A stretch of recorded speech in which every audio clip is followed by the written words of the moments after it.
नमस्कार, मैं हूं सत्यपाल और आप देख रहे हैं CWB हिंदी न्यूज। शक संवत 1948 विक्रम संवत 2083। आज ज्येष्ठ मास के शुक्ल पक्ष की 10वीं तिथि और दिन बुधवार है। तदनुसार अंग्रेजी तारीख 24 जून सन 2026। आज यानी 24 जून को महारानी दुर्गावती बलिदान दिवस है। भारत की वीरांगना महारानी दुर्गावती साल 1564 में मुगलों से जंग के दौरान आज ही के दिन यानी 24 जून को शहीद हुई थी। सबसे पहले आज की सुर्खियां। हरियाणा के 4 जिलों में बारिश, कल से प्री मानसून होगा active. Haryana date of birth verification नहीं करवाई गई तो पेंशन लाभ रुकेंगे, लोगों के मोबाइल पर आए मैसेज। हरियाणा में जमीन रजिस्टर के साथ अब इंतकाल भी होगा ऑटोमेटिक, पटवारी के चक्करों से मिलेगी राहत, बताएंगे पूरी खबर। लागू होने से पहले ही हरियाणा सरकार की प्रस्तावित नई शिक्षक तबादला नीति का विरोध होना हुआ शुरू। हरियाणा राजस्थान के बीच यमुना जल पर बनी सहमति, शेखावाटी को मिलेगा पानी। मानसून 12 दिन लेट मुंबई पहुंचा, झमाझम बारिश जारी, इसी हफ्ते पहुंच जाएगा MP व UP। जनता के बीच जाएंगे विधायक, गांव-गांव से तैयार होगा विकसित हरियाणा का रोड मैप। हरियाणा में नहीं चेते बिजली उपभोक्ता, बिजली बिल नहीं भरने पर अब संपत्ति होगी कुर्क, तहसीलदार कार्यालय पहुंचाई गई नोटिस। CUET UG 2026 रिजल्ट जारी, 15.6 लाख स्टूडेंट्स ने दिया था एग्जाम, 22 स्टूडेंट्स ने 100% स्कोर किया। वैभव सूर्यवंशी को टीम इंडिया की 3 नंबर जर्सी मिली, आयरलैंड इंग्लैंड दौरे पर हुए रवाना। हरियाणा में डेपुटेशन पर तैनात शिक्षकों की अवधि बढ़ाई, 30 सितंबर की, ट्रांसफर ड्राइव पूरी होने तक नहीं हटेंगे। NHM अनुभव को नजरअंदाज करना गलत, हाईकोर्ट ने भर्ती परीक्षा परिणाम आंशिक रूप से किया रद्द। हरियाणा में नए पटवार सर्कल बनाने में देरी, भू अभिलेख निदेशालय नाराज, 23 जिलों के DC से मांगी रिपोर्ट। हरियाणा की 1200 राइस मिलों का होगा फिजिकल वेरिफिकेशन, स्टॉक में गड़बड़ी पर होगी कार्रवाई। वृंदावन के संतों के दरबार पहुंची हरियाणवी सिंगर रेणुका पवार, बोली जल्द हरियाणवी में आएंगे भजन। और राम मंदिर चढ़ावा चोरी की रिपोर्ट SIT ने सरकार को सौंपी, 20 पेज की रिपोर्ट में FIR और ट्रस्ट को दोबारा गठित करने की सिफारिश। और अब खबरें विस्तार से। हरियाणा में मंगलवार को मौसम बदल गया। पहले सिरसा के डबवाली में सुबह बारिश हुई, तो वहीं दोपहर को गुरुग्राम, नूंह और नारनौल में धूल भरी आंधी चली। वहीं रेवाड़ी, गुरुग्राम, रोहतक और भिवानी में तेज बारिश हुई। मौसम विज्ञान केंद्र चंडीगढ़ ने शाम 4 बजे तक के लिए महेंद्रगढ़, चरखी दादरी, गुरुग्राम, रेवाड़ी और भिवानी के आसपास के इलाकों में हल्की से मध्यम बारिश का अलर्ट जारी किया था। वहीं प्रदेश में सबसे अधिक तापमान रोहतक में यानी 39.1 डिग्री सेल्सियस रिकॉर्ड किया गया और सबसे कम न्यूनतम तापमान भिवानी में 21.5 डिग्री सेल्सियस रिकॉर्ड किया गया। मौसम विभाग का कहना है कि 25 जून से यानी कल से प्री मानसून एक्टिव हो जाएगा। हरियाणा के सिरसा में सुबह बारिश हुई तो दिल्ली चंडीगढ़ बेल्ट पर सुबह से ही तेज धूप छाई रही। आज गुरुग्राम, फरीदाबाद, पलवल और नूंह में कहीं कहीं हल्की बारिश की संभावना मौसम विभाग ने व्यक्त की है। हरियाणा में जमीन की रजिस्ट्री कराने वाले लोगों को अब म्यूटेशन यानी कि इंतकाल दर्ज करवाने के लिए पटवारी और तहसील कार्यालयों के बार बार चक्कर नहीं लगाने पड़ेंगे। राज्य सरकार ने राजस्व विभाग के सॉफ्टवेयर को अपडेट कर नई व्यवस्था लागू कर दी है। इसके तहत रजिस्ट्री होते ही अब म्यूटेशन की प्रक्रिया यानी इंतकाल की प्रक्रिया अपने आप ही शुरू हो जाएगी। सरकार ने पोर्टल पर ऑटो म्यूटेशन का विशेष ऑप्शन जोड़ दिया है। अब पेपरलेस रजिस्ट्री पूरी होने के साथ ही संबंधित फाइल म्यूटेशन प्रक्रिया में स्वतः यानी अपने आप ही शामिल हो जाएगी। इससे लोगों का समय बचेगा और सरकारी कार्यालयों के चक्कर लगाने की परेशानी कम होगी। साथ ही इंतकाल के लंबित मामलों को भी तेजी से निपटाया जा सकेगा। फिलहाल इस तकनीक की जिला स्तर पर समीक्षा की जा रही है। इसके बाद अधिकारियों और कर्मचारियों की जवाबदेही भी तय की जाएगी। नई व्यवस्था में समय सीमा भी निर्धारित की गई है। रजिस्ट्री होते ही संबंधित फाइल सीधे पटवारी के लॉगिन पर पहुंच जाएगी। पटवारी को 3 दिनों के भीतर फाइल पर कार्रवाई कर उसे आगे बढ़ाना होगा। यदि निर्धारित समय में पटवारी ने कार्रवाई नहीं की है तो यह फाइल कानूनगो के पास अपने आप ही ट्रांसफर हो जाएगी। कानूनगो को इस पर निर्णय लेने के लिए भी केवल 3 दिन का समय मिलेगा। यदि कानूनगो स्तर पर भी कार्रवाई लंबित रहती है तो फाइल CRO के पास पहुंच जाएगी। CRO को फाइल का निपटारा करने के लिए 10 दिन का समय दिया जाएगा। यदि निर्धारित अवधि तक कोई भी कार्रवाई नहीं होती है तो अपने आप ही 16वें दिन सिस्टम स्वयं इंतकाल दर्ज कर देगा। हरियाणा के लोगों को मोबाइल पर आ रहे मैसेज ने अचानक से चिंताएं बढ़ा दी हैं, खासकर उनकी जो बुढ़ापा पेंशन समेत अन्य सरकारी योजनाओं का लाभ ले रहे हैं। ये मैसेज हरियाणा सरकार के परिवार पहचान प्राधिकरण की ओर से भेजे जा रहे हैं। प्राधिकरण के स्टेट कोऑर्डिनेटर डॉक्टर सतीश खोला ने बताया कि मुख्यमंत्री की समीक्षा बैठक में कहा गया था कि उम्र की वेरिफिकेशन जैसे पेंडिंग मामलों का निपटारा 3 महीने के भीतर किया जाए। बुजुर्गों की चिंता इसलिए भी बढ़ गई है क्योंकि इसी साल फरवरी में भी इनकम वेरिफिकेशन के चलते तकरीबन 70,000 बुढ़ापा पेंशन रोक दी गई थी। तब विपक्ष ने इसे मुद्दा बना लिया था। सीएम नायब सिंह सैनी को विधानसभा में स्पष्ट करना पड़ा था कि किसी की पेंशन नहीं रुकेगी, वेरिफिकेशन चलती रहेगी। जिन लोगों की डेट ऑफ बर्थ की वेरिफिकेशन अभी तक नहीं हो पाई है और वे सरकार की किसी भी योजना का लाभ ले रहे हैं, तो उन्हीं को ये एसएमएस भेजकर सूचना दी जा रही है। परिवार पहचान प्राधिकरण ने ऐसे लोगों को 30 दिन का समय दिया है। आपको यहाँ पर बता दें कि आप वेरिफिकेशन किस प्रकार से करवा सकते हैं। तो इसके दो तरीके उपलब्ध करवाए गए हैं। पहला ये ऑनलाइन यानी कि परिवार पहचान पोर्टल यानी मेरा परिवार हरियाणा.gov.in पर लॉगिन करें और आवश्यक दस्तावेजों को अपलोड कर दें। दूसरा ऑफलाइन माध्यम से, तो संबंधित जिले के एडीसी ऑफिस में जाकर आप संपर्क करके दस्तावेज वहां पर भी जमा करवा सकते हैं।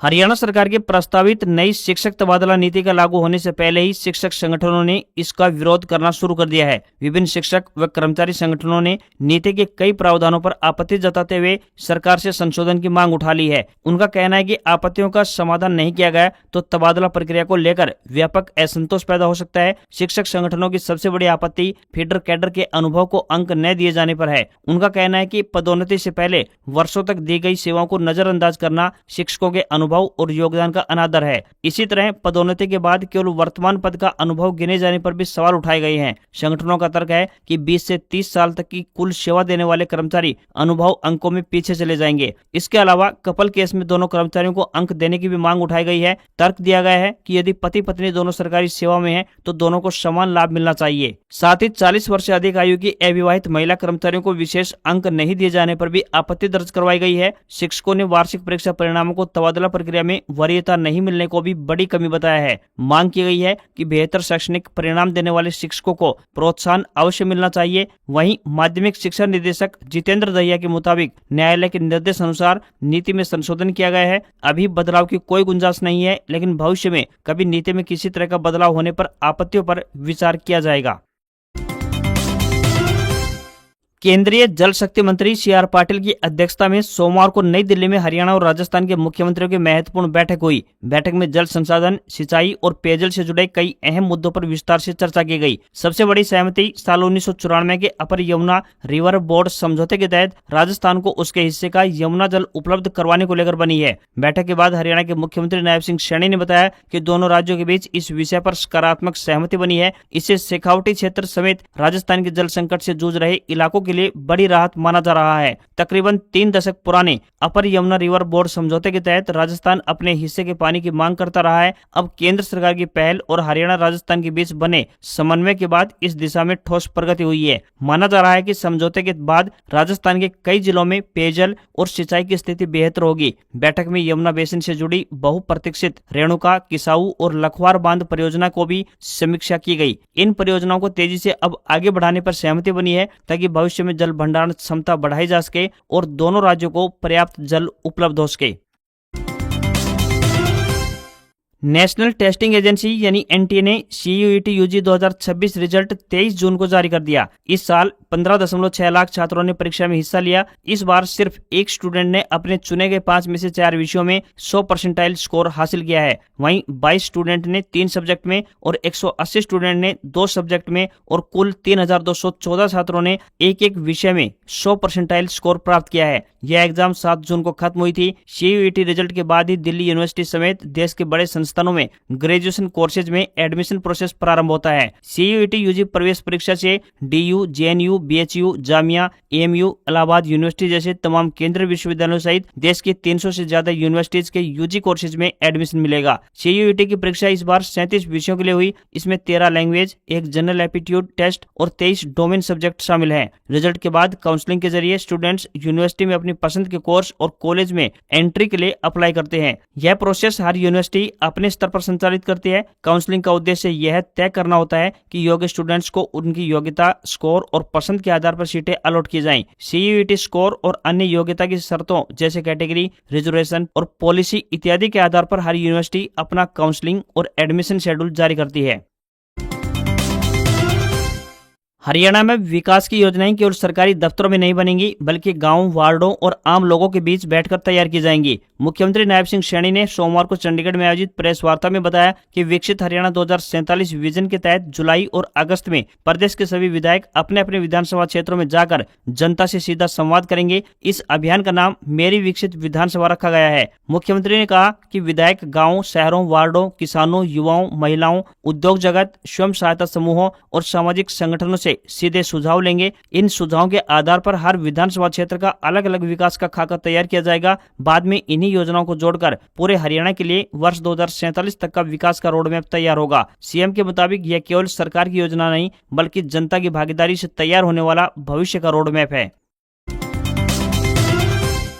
पानीपत बिजली निगम ने बकाया बिलों की वसूली को लेकर बड़ी कार्रवाई शुरू कर दी है। निगम ने पानीपत जिले के 165 डिफाल्टर उपभोक्ताओं की संपत्तियां कुर्क कराने की प्रक्रिया तेज करते हुए उनके मामले तहसीलदार कार्यालय को भेज दिए हैं। इन उपभोक्ताओं पर करीब 3.61 करोड़ रुपए का बिजली बिल बकाया है, जिसे लंबे समय से जमा नहीं कराया गया है। उत्तर हरियाणा बिजली वितरण निगम के पानीपत सर्कल एससी धर्म सुहाग ने बताया कि इन उपभोक्ताओं को कई बार नोटिस जारी कर बकाया राशि जमा करवाने के निर्देश समय समय पर दिए गए थे, लेकिन बार बार चेतावनी देने के बावजूद भी भुगतान नहीं किया गया। निगम द्वारा अब इन डिफाल्टरों की संपत्तियों जैसे कि मकान, दुकान और प्लाट के कुर्की की प्रक्रिया अब आगे बढ़ाई जा रही है। तहसीलदार कार्यालय को भेजे गए मामलों में राजस्व विभाग की सहायता से संपत्तियों की पहचान और कानूनी प्रक्रिया पूरी की जाएगी। कुर्की के माध्यम से बकाया राशि की वसूली सुनिश्चित की जाएगी ताकि निगम को वे वित्तीय नुकसान की भरपाई की जा सके। धर्म सुहाग ने बताया कि अब तक सख्त कार्रवाई करते हुए अधिकांश उपभोक्ताओं को दूसरे और तीसरे चरण के नोटिस भी दिए गए हैं ताकि बकाया राशि की वसूली सुनिश्चित की जा सके। ये कार्रवाई अंतिम चेतावनी के रूप में की जा रही है।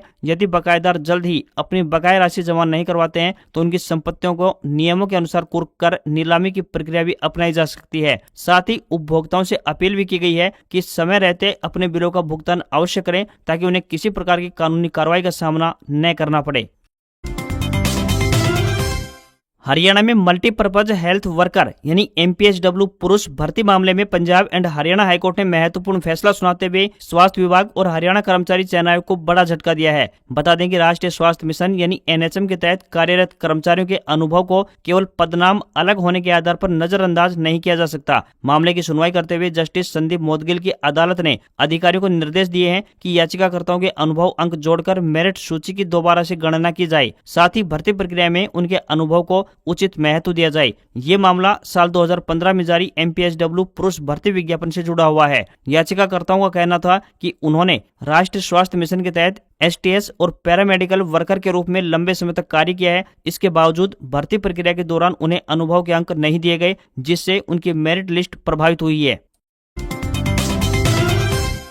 52 गज का दामन और चटक मटक जैसे सुपरहिट गीतों से सुर्खियां बटोरने वाली हरियाणवी सिंगर रेणुका पवार एक बार फिर से चर्चा में है। रेणुका पवार अगले महीने 1 माह के लिए USA भी जाने वाली हैं, जहां वे हरियाणवी गीतों के माध्यम से लाइव परफॉर्मेंस देंगी। उनके 5 अलग अलग लोकेशन पर लाइव शो होंगे। वे वृंदावन में धार्मिक यात्रा पर रही। इस दौरान उन्होंने प्रसिद्ध कथावाचक देवी चित्रलेखा देवकीनंदन ठाकुर, अनिरुद्ध आचार्य से आशीर्वाद लिया। देवी चित्रलेखा के साथ जहां उन्होंने गौ सेवा की, तो वहीं देवकीनंदन ठाकुर ने उनके साथ एक गीत गाने की इच्छा जताई। अनिरुद्ध आचार्य ने उन्हें इसी प्रकार हरियाणवी संस्कृति को आगे बढ़ाने और अच्छे कंटेंट के माध्यम से संस्कृति को बदनाम होने से भी बचाने की सलाह दी। इस दौरान रेणुका पवार एक ऐसे तटीय स्थान पर पहुंची जिसके बारे में मान्यता है कि वहां आज भी कलयुग का प्रभाव नहीं है और पुरानी संस्कृति की झलक देखने को मिलती है। रेणुका ने वहां भजन सुने और आध्यात्मिक वातावरण का अनुभव किया। इसके बाद उन्होंने राधा वल्लभ मंदिर में भी दर्शन किए और पूजा अर्चना की। बता दें कि रेणुका पवार का जन्म वर्ष 2002 में उत्तर प्रदेश के बागपत जिले के खेकड़ा क्षेत्र में हुआ था। उनका परिवार आज भी गांव में रहता है, जबकि रेणुका इन दिनों चंडीगढ़ में रह रही है। उन्होंने बागपत से ग्रेजुएशन की है। रेणुका पवार को संगीत विरासत में नहीं मिला, बल्कि बचपन से उन्हें स्टेज पर गाने का शौक था। उनके भाई ने उन्हें लगातार प्रोत्साहित किया। साल 2020 में उनका सुपरहिट हरियाणवी सॉन्ग 52 गज का दामन यूट्यूब पर रिलीज हुआ। इस गाने ने रेणुका पवार को देश भर में लोकप्रियता दिलाई। गीत में अभिनय करने वाले कलाकार प्रांजल दहिया और अमन जाजी को भी इससे बड़ी पहचान मिली। इस गीत को मुकेश जाजी ने लिखा था। यह गाना लगातार 12 हफ्ते तक यूट्यूब पर नंबर 1 स्थान पर बना रहा और 1 बिलियन व्यूज तक सबसे तेज पहुंचने वाला भारतीय म्यूजिक वीडियो भी बना।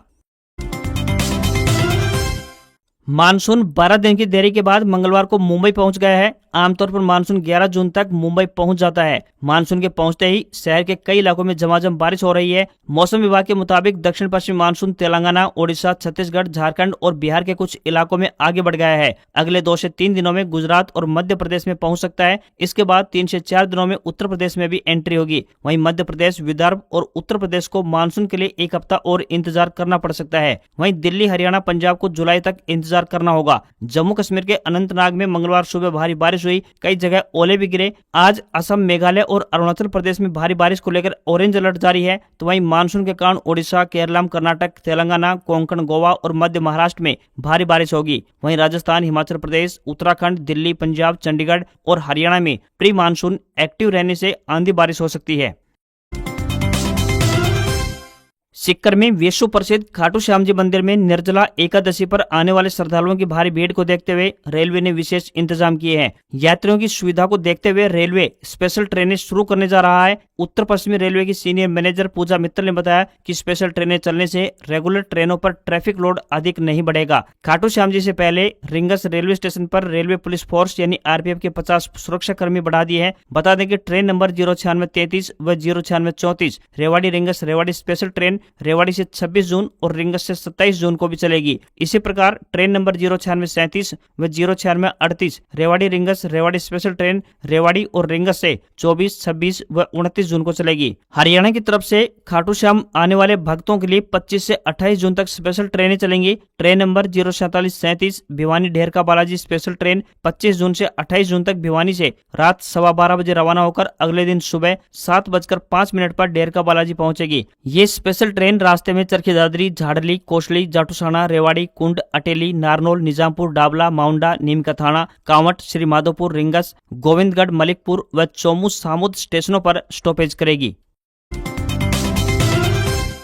Vaibhav Suryavanshi senior team India के साथ आयरलैंड और इंग्लैंड के दौरे पर मंगलवार को रवाना हो गए हैं। बीसीसीआई की ओर से इन्हें 3 नंबर की जर्सी होटल भिजवाई गई, जिसे सूर्यवंशी काफी देर तक देखते रहे। सूर्यवंशी को जर्सी भारतीय टीम में थ्रो डाउन स्पेशलिस्ट रघु ने सौंपी। सूर्यवंशी ने सबसे पहले रघु के पैर छुए और उन्हें प्रणाम किया, फिर जर्सी ली। इस पूरी घटना को कैमरे में भी रिकॉर्ड किया गया। सूर्यवंशी बोले, आज वह सपना पूरा हो गया है, इसे शब्दों में बयान नहीं किया जा सकता। जिस दिन पहली बार बल्ला थामकर मैदान पर कदम रखा था, आज वह सपना पूरा हो गया है। यह मेरे लिए अब तक के करियर का सबसे बड़ा कदम है और इस एहसास को शब्दों में बयां करना नामुमकिन है। वैभव सूर्यवंशी ने ट्राई नेशनल वनडे सीरीज के फाइनल में 11 बॉल पर अर्धशतक लगाकर वर्ल्ड रिकॉर्ड तोड़ा था। 15 साल के सूर्यवंशी को पहली बार भारतीय टीम में जगह दी गई है। देश की नेशनल टीम में सिलेक्ट होने वाले वे सबसे कम उम्र के खिलाड़ी भी हैं। भारतीय टीम का आयरलैंड दौरा 26 जून से शुरू होने जा रहा है, तो वहीं इंग्लैंड दौरा 1 जुलाई से प्रारंभ होगा। हरियाणा सरकार ने राज्य के सरकारी स्कूलों में डेपुटेशन पर कार्यरत शिक्षकों और स्कूल मुखियाओं को बड़ी राहत दी है। स्कूल शिक्षा विभाग ने आदेश जारी कर ऐसे सभी पीआरटी, टीजीटी, पीजीटी, ईएसएचएम, हेडमास्टर और प्रिंसिपल के डेपुटेशन की अवधि 30 सितंबर 2026 तक बढ़ा दी है। शिक्षा विभाग के प्रधान सचिव विजय सिंह दहिया द्वारा जारी आदेश के अनुसार यह राहत उन शिक्षकों और अधिकारियों को मिलेगी जिन्हें सक्षम प्राधिकारी अथवा मुख्यमंत्री की मंजूरी से दूसरे सरकारी स्कूलों में डेपुटेशन पर भेजा गया था और जिन्हें अब तक उनके मूल स्कूलों में रिलीव नहीं किया गया है। सरकार ने आदेश में स्पष्ट किया है कि विद्यार्थियों की पढ़ाई निर्बाध रूप से जारी रखने के लिए डेपुटेशन अवधि को बढ़ाने का निर्णय लिया गया है। यह व्यवस्था 30 सितंबर 2026 तक या संबंधित कैडर की ऑनलाइन ट्रांसफर ड्राइव के अंतिम रूप लेने तक जो भी पहले हो लागू रहेगी। भारतीय शेयर बाजार में सेंसेक्स 893 अंक की गिरावट के साथ 76,200 के स्तर पर बंद हुआ, तो वहीं निफ्टी में भी 278 अंक की गिरावट रही और ये 23,824 पर बंद हुआ। आईटी और मेटल शेयरों में सबसे अधिक बिकवाली रही। वहीं ब्लॉक डील के जरिए प्रमोटर की 2,149 करोड़ की हिस्सेदारी बिकने के बाद वेदांता का शेयर लगभग 8% गिरकर बंद हुआ। वहीं सोने चांदी की कीमतों में गिरावट आई है। India Boolean and jewellers association के मुताबिक 1 किलोग्राम चांदी 10,566 रुपए घटकर 2,27,000 रुपए पर पहुंच गई है। वहीं 10 ग्राम 24 कैरेट सोना 2,522 रुपए गिरकर 1,45,000 रुपए पर आ गया है। वहीं 22 कैरेट सोने का दाम 1,32,626 रुपए प्रति 10 ग्राम के स्तर पर पहुंच गया है। इसके अलावा $1 का रेट 94 रुपए 70 पैसे के स्तर पर पहुंच गया है। आज खबरों में बस इतना ही। देखते रहिए आपका अपना हरियाणा का सबसे बेहतरीन एकमात्र चैनल CWB हिंदी न्यूज। नमस्कार। इसी आशा के साथ आपका दिन शुभ रहे।